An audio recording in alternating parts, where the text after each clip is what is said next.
Local programming on KRWG Public Media made possible in part by viewers like you. Thank you. This is KRWG Public Media, TV, radio, online. News that matters. Now, across the Mesilla Valley and the borderland, the stories that shape our community. From the KRWG Broadcast Center at New Mexico State University, this is Newsmakers. Thanks for joining us on Newsmakers. I'm Casey Counts. Most Americans have been infected with the virus that causes COVID-19. In a report released recently by the CDC, some 60% of Americans now have antibodies in their blood. 75% of children do. The CDC gives credit to the highly contagious Omicron variant that spread like wildfire over the winter. Today, we'll get an update on the Omicron variant BA2 from Dr. Edward Michelson of Texas Tech Physicians of El Paso, where he's a professor, the chair of the Emergency Medicine Department, and he also serves as the Emergency Department Clinical Chief at UMC. Welcome back to KRWG, Dr. Michelson. Well, Casey, thank you so much for inviting me. Well, it's good to see you again. And with most Americans infected, is this what herd immunity is supposed to look like? I think we're getting out of the pandemic phase and into an endemic phase. And I think we probably now have some form of herd immunity. So what is herd immunity? That is a situation where enough people in our community have antibodies from a combination of having had an infection with COVID, being vaccinated, and in some cases both. That gives us all a certain degree of protection, which should help prevent large spreading outbreaks of COVID-19 in the future. So when we say most people have been infected with the virus, we mean vaccinated or not, those antibodies came from having coronavirus, right? Having coronavirus or having been vaccinated, and in some cases, both. Now, we know that the antibodies you get from an infection aren't fully protective, in the same way that getting a vaccine helps a lot, but is not fully protective. What does that mean? Some people who had COVID early on in the course of this pandemic and did get antibodies as a result, ended up getting a second case of COVID-19 later on, thanks to the new variants that are coming out. But this is a cumulative effect, and over time, the combination of getting vaxxed, getting boosted, and in some cases also getting infected, helps to raise our antibody levels and helps to protect us in the future from severe COVID-19.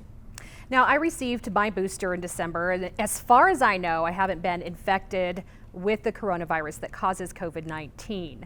But now it's been a few months since I had that booster, and not quite being in that group yet that's recommended to get a second booster. What should someone like me expect moving into the next few months? Sure. Well, you're among many others who are in the exact same situation. First of all, you should understand that you have excellent protection from getting severely ill from COVID-19, and specifically the Omicron variant and the BA2 version of Omicron that is now circulating. We know from studies outside of this country, as well as from following patients here in the United States, that someone like you, who's in generally good health and has been both vaxxed and boosted, has probably a 98 or 99% likelihood that if you do get infected, you'll probably be home a few days, but you won't end up very sick and you won't end up in the hospital. And at this point, that's really what we're looking for. We know we can't totally prevent people from becoming infected with Omicron, but as long as we can keep the disease down to a fairly tolerable amount, and as long as we can keep you out of the hospital, then I think we're doing pretty well. Can people in general find out if they have antibodies from the virus? Is that something that anybody can go look into? You know, not easily done, unfortunately. It is a blood test. It's a bit more complicated than our routine blood testing, and we don't routinely offer antibody level testing to individuals. The only folks I'm worried about are those who might be immunocompromised and may not have a normal response to the vaccine, because everyone else seems to respond very well. We did a research study here at Texas Tech in the late fall, just when we were beginning to do first booster shots. And we actually looked at healthcare workers, doctors, nurses here at UMC and Texas Tech, and we were able to measure their antibody levels. What we found was many of them had seen a drop in their antibody levels from their first and second shots of the Pfizer vaccine that they had received some 6 or 7 months earlier. After getting their booster, we brought them back about 6 or 7 weeks later. We retested their antibody levels, and all of them shot up tremendously, about an 11-fold increase in the antibody levels.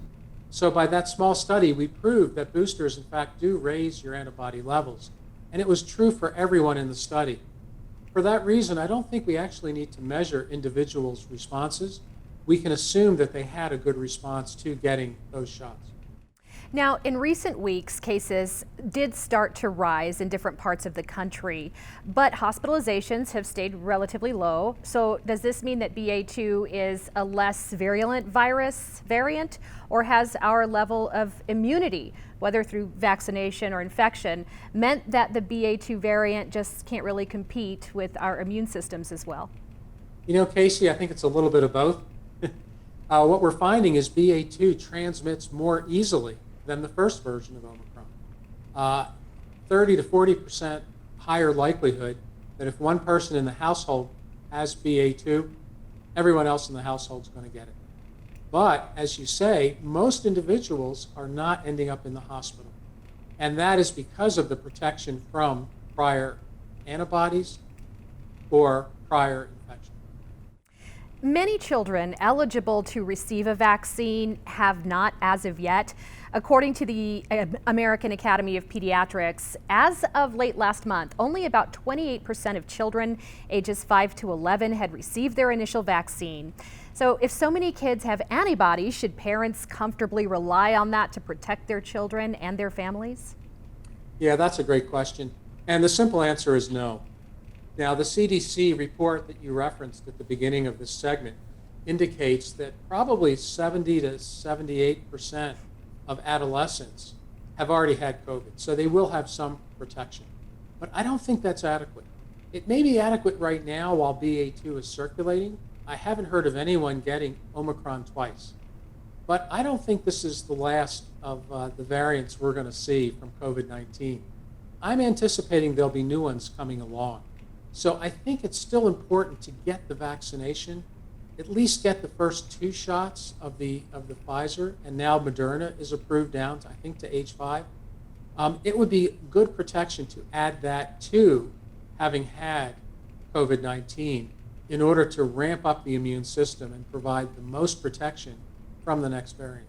I had planned to ask you a question about any new variants later on in the program, but since you mentioned it, is there anything developing at this point anywhere in the world that we should be keeping our eye on?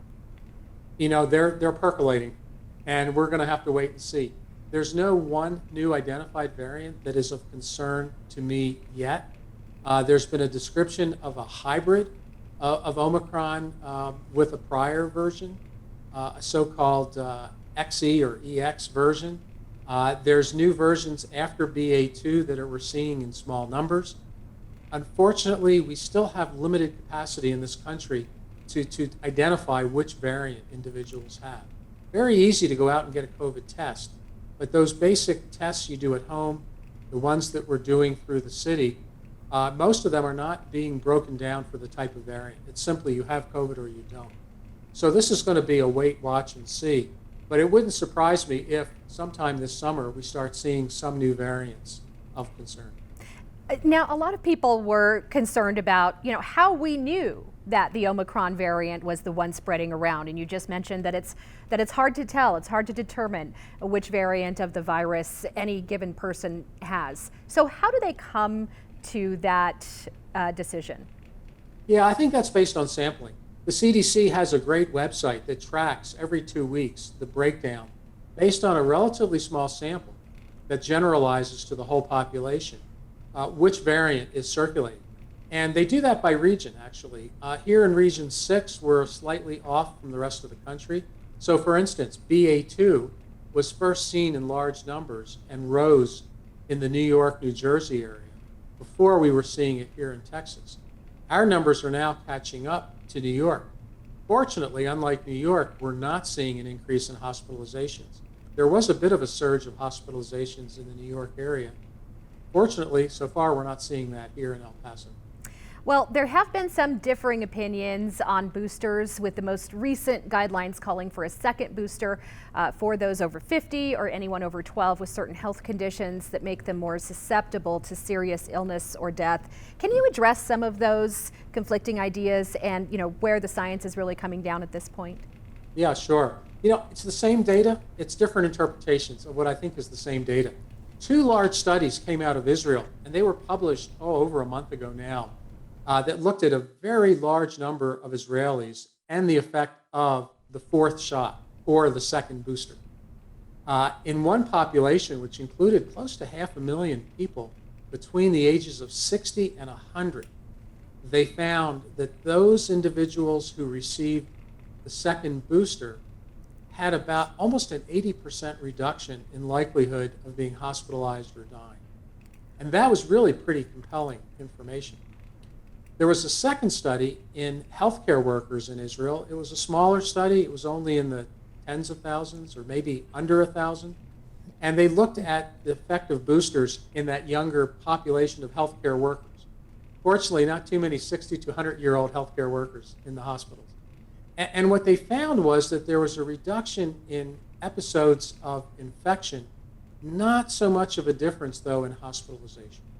So I think based on that data, we started focusing on the older members of our population and making the recommendation that they get a second booster if it's been at least 4 or 5 months from the first booster dose. That recommendation is largely to prevent hospitalization. But what we have to realize is it may not prevent infection. In that group, they still may get infected. They may become infected if exposed, but at least they won't become sick enough to end up in the hospital. You mentioned those vulnerable populations, and in many places around the world, people were never really able, many countries were never able to get a significant portion of their population vaccinated in the first place. And there have been some recent reports that the focus has really shifted over to just focusing on those vulnerable populations. How would you judge the progress of vaccinating the worldwide population? We're still way behind where we need to be. And I really haven't followed very closely vaccination, for instance, in the African subcontinent. We watch very carefully what's going on in Europe, Western Europe, because often what we see in the United Kingdom and Germany and France tells us what to expect in the month or so following. So from that perspective, it's been very, very helpful. Travel patterns within Africa, numbers of people flying out of Africa, looks a lot different than travel between Europe and the United States, for instance. So we can't take our eye off the rest of the world, and we're likely to see new variants in some of those countries with the lowest rates of vaccination. And those may be the cases that become our next series of problems.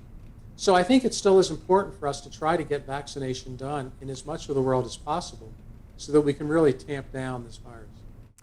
Now, obviously, from the very start, the virus was politicized, and it seems to come down on political lines what you think policy should be regarding public health.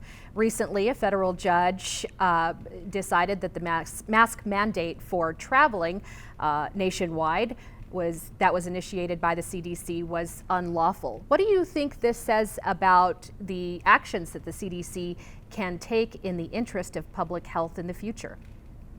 I think it's hard for the administration to balance what science tells us and the realities of politics. And now we're getting into another political season with midterm elections coming up. So I do think there's a fair amount of sensitivity on the part of those in government, both at the state level as well as at the federal level, to try to balance the desires and expectations of the populace, all of whom are tired of masks and they're tired of this pandemic, versus what's the best thing to do in the interest of public safety. At the end of the day, public safety comes down to individual choices, and we all need to make the best choices for ourselves. But we also have to recognize that our actions have an effect on others. And while the majority of the population now being vaccinated and with good immune systems is fairly safe from getting severely ill or dying, we have to remember the 5 or 6 million Americans who aren't fortunate enough to be able to respond to a vaccine, who are highly vulnerable to infection.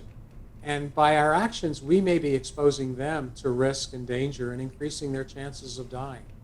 So we have to balance our personal responsibility, our sense of public duty, with the wishes and the concerns of those who are the most vulnerable in our population. Now, earlier you mentioned that El Paso, hasn't seen the rise in cases, the rise in hospitalizations. I'd like for you to take a little more time now to talk about what we are seeing in our local communities as far as COVID-19 and to kind of take an inventory as to how the community has done as a whole.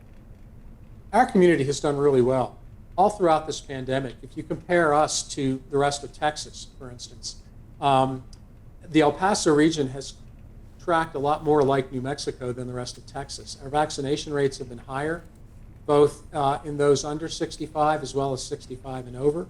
The rates of patients, of people going for boosters, not becoming patients, has been better than the rest of the state. And I think for that reason, our hospitalization rates have been lower in the last 12 to 14 months than what we've seen elsewhere. So to me, this proves that it is important to get vaxxed and boosted. I think our adoption of masks and wearing our masks out in public has been better than other areas. And the combination of those two things has meant that we've put less stress on our healthcare system. So I'm really proud of what our region has done. Now, when you and I last visited, it was actually on the radio, and you talked a little bit about some of the research that was going on at Texas Tech University Health Sciences Center there in El Paso. You touched on one regarding the healthcare workers and their antibody levels earlier, but can you give us any update on findings related to treatments for COVID-19? Yep, we're still very involved in a number of studies. We did complete one study of a new drug called Oxora that's hoping to get FDA approval. And that was for the patients that were seriously ill with COVID pneumonia. We're not seeing COVID pneumonia right now during the BA2 variant. It's mostly upper airways. So fortunately, we're seeing almost no patients with severe pneumonia, which is a good thing. We have an investigator-initiated trial of a medication called cromolyn sodium. And before New Year's, we enrolled our first 10 patients. And we're now ready to go to the next phase. Once again, though, I'm not seeing patients coming in with COVID requiring oxygen. Very few of them have come in the last 2 or 3 months. So it's a mixed bag for me. I'm delighted for the community that we're not suffering from those cases of COVID pneumonia, but it's definitely delaying my research progress. We're going to hold tight and wait and see if we don't see a few more patients. The other study we talked about, which is still ongoing nationally, is Active 6. This is an NIH-sponsored trial that's taking place with over 80 or 90 centers around the country. Here at Texas Tech, we are covering all of West Texas and most of New Mexico. It's an outpatient trial where if someone develops COVID, has a positive test, they can contact us through the website or through the phone number, and the entire study takes place at your home. We will have you fill out forms over the internet. You will be mailed the medication or placebo to take, and then we track your progress to see whether you get better faster and how long it takes for you to get back to normal. And at the end of this trial, we'll be able to compare several different medications that are designed to treat outpatients with COVID-19. What about your work regarding patients suffering from long COVID? So many people are still having a really hard time getting their normal lives back. You're absolutely right. And this is going to be a persistent problem because we know that many patients, some even with mild COVID, do complain of prolonged symptoms. And those symptoms could be lung issues with respiratory shortness of breath or difficulty with exercise. Some have had heart issues. Many people complain of COVID brain fog. We have one study here, again, investigator initiated, with a device called BrainScope. What we're looking at is EEG, or electrical activity in the brain, and we're looking to see how COVID might alter that normal electrical activity. The BrainScope device is one we've been using for a while. It is validated and FDA approved for measuring traumatic brain injury, and assessing concussion. You know, one of my observations early in our research with the Oxora drug was that patients with severe COVID sometimes really had a hard time concentrating. They sometimes had a hard time signing their name on forms. They complained of memory issues. And that got me thinking that those symptoms looked to me a lot like what you see in concussion. So we proposed a study that was approved by our IRB. We have support of the company that manufactures BrainScope to enroll patients who we think might have COVID brain fog, measure their EEGs, and then follow them over time with repeat measurement as they get better to see whether the EEG is in fact a very objective marker of brain dysfunction from COVID-19. Now, you were also very open about your own experience with COVID-19. Was it a surprise to you that you contracted the virus, or did you expect that you would? It was a total surprise. So for those people who didn't listen to our radio show, I shared with you when we last visited that I had 2 doses of Pfizer. I also had my booster shot in the fall. And in January, my daughter, who came home from college, was out with her friends celebrating New Year's, was back at the gym, I'm sure not wearing her mask religiously. And that was the time when Omicron was really peaking here in El Paso. So she came home with simply a mild head cold. And you know, I'm around COVID all the time, and I didn't even think or recognize that her head cold might have been more than a head cold. It might have actually been COVID. And sure enough, her older sister, as well as my wife and I, started developing those same head cold symptoms. We were all vaccinated, we were all boosted, and despite that, we all, I'm sure, came down with the Omicron variant. We tested positive. Fortunately, because of our vaccination, it was simply a stay at home a couple of days, stuffy nose, sore throat, a little bit of a fever. Quickly got better just taking over-the-counter medications. But I didn't see it coming.